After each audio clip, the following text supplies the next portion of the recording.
Hi there, everybody. Welcome back to 3 News Now. Today's Thursday, February 18th. I'm Stephanie Haney here with your top headlines from WKYC.com and our WKYC app. Thanks for choosing to be here to get filled in on what's impacting you here in Northeast Ohio. I missed you all yesterday. We had a little bit of a construction situation happening here at Studio Stephanie. If you follow me on Instagram, _Stephanie Haney, you probably heard what was happening yesterday. There was a whole lot of noise happening right up there, but we got it under control for today. So glad to be back with you today. Today we start off with an interesting development in the case of the death of Bryon Macron. If you remember, he is the Lafayette Township trustee who died about 4 years ago, and his death never solved. Well, now there's a new website dedicated to bringing forth the facts about his death. It's called LafayetteFacts.com. And if you go to that website, it says there are internet rumors and then there are facts. The facts are here. So this site is intended to explore the facts surrounding the death of that trustee, and it was announced by Lafayette Township trustees Linda Bowers and Michael Costello. So if you remember, it was about 4 years ago, just a few days before Christmas in 2016, a maintenance worker found blood and what looked like signs of a fight in the trustee's office. Well, then Macron's SUV turned up near Chippewa Lake just a few miles away, but there was no sign of him until February when a kayaker found his body floating in the water. Macron was 45 at the time that he died. Well, since then, 3 law enforcement agencies that investigated the case concluded that no crimes were committed and there was no evidence of any other people involved in Macron's death. And if you want to learn more and get some more insight into those facts, you can check out LafayetteFacts.com because that's what they are claiming to be doing there. Big news in Ohio. A state senator from Lakewood is introducing bipartisan legislation to ban the death penalty in Ohio. This is State Senator Nikki J. Antonio, hoping to end the punishment and replace it instead with a sentence of life without the possibility of parole. Now, this isn't the first time that she's done this. She introduced something similar in 2011, but what's different now is the bipartisan support. Here's what Antonio said. She said, "In the 10 years that I have worked on this issue, I am pleased to announce that we are working with the strongest bipartisan team of members ever in the history of legislative offerings to abolish the death penalty in our state."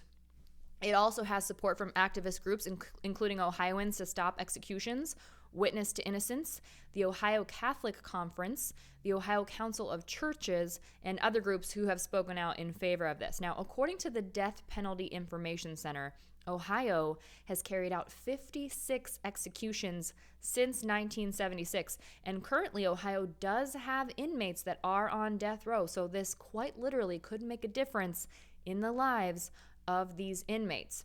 Back in December, Governor Mike DeWine said he no longer supports the use of lethal injections in execution. So we expect that bill to be introduced in the coming weeks, and we will keep you updated as progress is made in that regard. You can find that on WKYC.com, our WKYC app, and of course, we'll be talking about that in our shows as well. Now, today, Governor Mike DeWine had his press conference talking about the COVID-19 situation here in Ohio. He brought up the issue of side effects.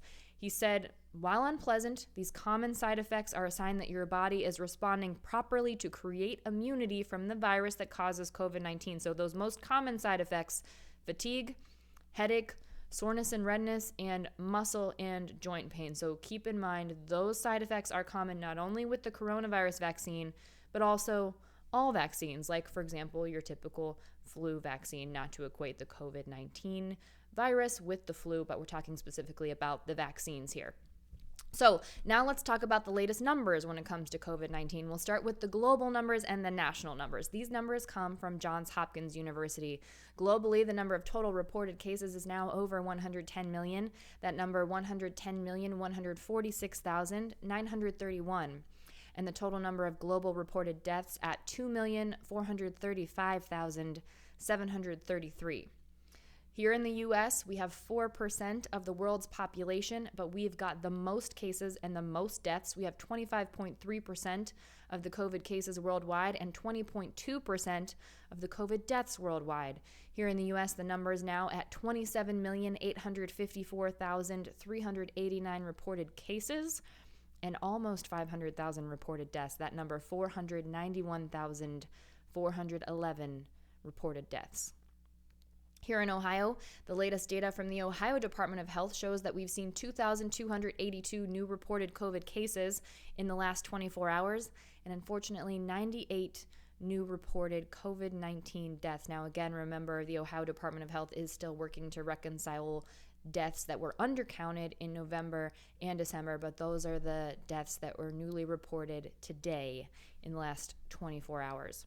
Taking a look at how many tests are coming back positive when people do get a COVID test, the latest data we have is from Tuesday, and 5.5% of those tests, about 19,100 tests, came back positive. So that's about 1,050 positives coming back on Tuesday. The 7-day average now at 5%, which is right at that World Health Organization recommended threshold. In the last 24 hours, we've seen 173 new COVID hospitalizations.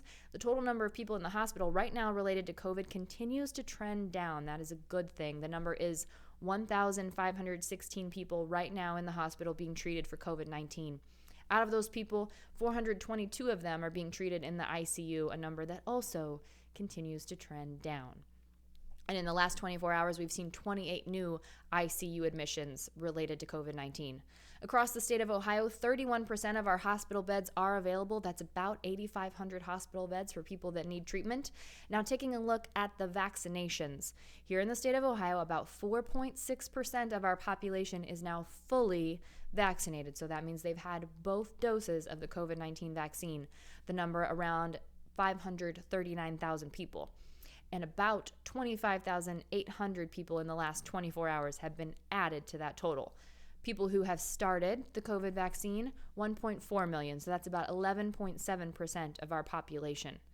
And we did have some breaking news here just moments ago. Cleveland baseball's pitcher Shane Bieber has tested positive for COVID-19. This is a developing story. The Cleveland baseball president, Chris Antonetti, announced it today, and we will have more on that story as it develops. You can find that on WKYC.com and our WKYC app. Now, the Tribe is officially in spring training as of now in Arizona, and it's being reported, Tom Withers of the Associated Press, reporting that Oliver Perez, the left-handed relief pitcher, has been invited to spring training on a minor league contract. But there does seem to be reason to believe that he could be part of Cleveland's opening day roster. Perez is a proven left-handed pitcher. We know that he is capable of taking the mound in late-game situations. So in addition to Perez, Cleveland will also most likely take extended looks at Kyle Nelson and Logan Allen as left-handed pitchers to add to the bullpen this spring. So the pitchers and the catchers reported to Goodyear, Arizona on Wednesday. Their first workout set for today.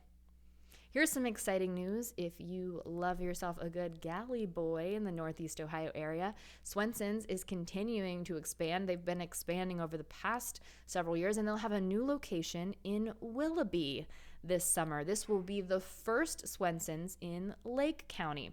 City Councilman Ken Carey confirmed to 3 News that it will be at the corner of Euclid Avenue and State Route 91, where an old Denny's used to be.